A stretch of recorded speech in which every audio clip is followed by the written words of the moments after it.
علامہ صاحب آپ نے گفتگو کے دوران جیسا کہ حضرت کا شعر کا ذکر کیا آپ نے، تو زندہ ہے واللہ، تو یقیناً اہل سنت کا تو یہ عقیدہ ہے کہ نبی کریم صلی اللہ علیہ وسلم حیات ہیں، اور پھر آپ نے امام کا شعر پڑھا تو زندہ ہے واللہ، یعنی قسم کھا کر امام فرما رہے ہیں۔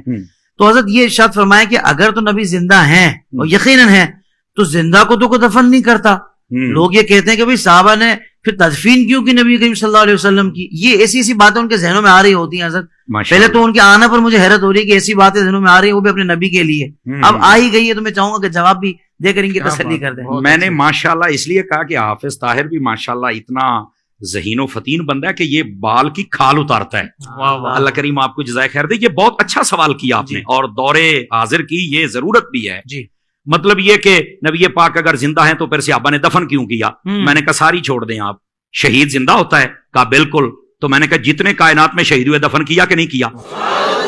اس کا جواب دو مجھے، قرآن مجید دو جواب۔ قرآن مجید ہے نا، قرآن سے جواب دے دیا میں نے قرآن سے جواب۔ اب کوئی میدان میں نکل کے بات کریں، خدا کا خوف کرو یار، کیا کر رہے ہو تم لوگ؟ یعنی اتنا بغض کہ نبی پاک کے بارے میں یہ سارے سوالات کیے جا رہے، حالانکہ شہید کا رتبہ کم ہے اور نبی کا زیادہ ہے۔ تو جب کم رتبے والا زندہ ہے تو جس کا سب نبیوں سے بھی زیادہ ہے، پھر وہ کیوں نہیں زندہ ہے؟ سمجھ آ رہی میری بات کی؟ اچھا دوسری بات، میں نے کہا یہ میں تمہارا شوق پورا کر دیتا ہوں کہ تم کہتے ہو کہ زندہ تھے تو پھر دفن کیوں کیا؟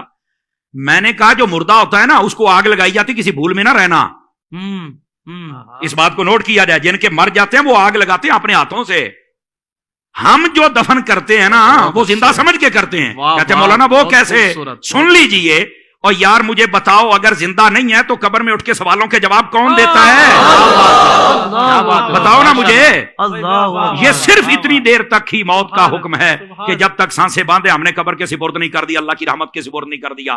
اس نے یہ جہان بدلنا ہے، برزخی دنیا میں جانا ہے، سمجھ آ رہی ہے؟ اور اس کو کہتے ہیں برزخی حیات، یہ بھی میں آسانی کر دوں۔ بہت اچھے، سمجھ آ رہی میری بات کی؟ لیکن یہ کہنا کہ زندہ کو دفن کو نہیں کرتا، یہ تمہیں کس نے کہا ہے؟ میں ایک یہ جو دیہاتی لوگ ہمیں سن رہے ہوتے ہیں تو میں ان کی ایک مثال دے دیتا ہوں، شاید کسی کے کونے کھانچے میں بیٹھ جائے۔ اور میں نے کہا یار بتاؤ، دیکھیں جب فصلیں ہمارے ہاں کاشت کی جاتی ہیں نا، مثال کے طور پر مکئی، ہم جب اس کو کاشت کرتے ہیں تو جب اس کا بیج نکالتے ہیں نا تو ہم پہلے اس کی چھانٹی کرتے ہیں، جو دانے خراب ہوتے ہیں ان کو سائڈ پہ کر دیتے ہیں، جو صحیح ہوتے ہیں ان کو سائڈ پہ کر دیتے ہیں۔ خراب دانوں کو ہماری بولی میں کہتے ہیں مرے نے، تو کہتے ہیں مریا نو سٹ دے ہو، انہاں نو پورن دا کی فائدہ ہے؟ آ جڑے چنگے نے انہاں نو پورو، کچھ نکلے گا تے صحیح نا۔ اس کا مطلب ہے اگر یہ دیہاتی لاجک سے بھی دیکھا جائے نا تو زندہ کوئی دفن کیا جاتا ہے، مردے کو کوئی نہیں دفن کرتا ہے۔ سائنس سے لے کر دیہات، اور دیہات سے سائنس نے ہر زاویے سے ہم نے سمجھا دیا۔ دیکھیں نا ہم نے قرآن سے بات شروع کی ہے نا، ہم دائیں بائیں تو جا ہی نہیں سکتے۔ کیا کہنے۔ اور پھر یہ بھی ایک ویسے بھی بڑی عجیب و غریب، وہاں کیسے زندہ ہر طرف سے بند ہے؟ تو میں ان سے سادہ سوال کر لیتا ہوں، میں نے کہا بتاؤ یہ جو چوزا ہوتا ہے یہ انڈے سے 21 دن کے بعد نکلتا ہے؟ کہا بالکل۔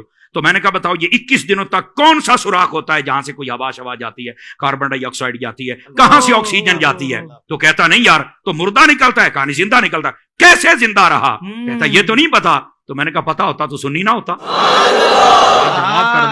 پتا ہوتا تو سنی نہ ہوتا۔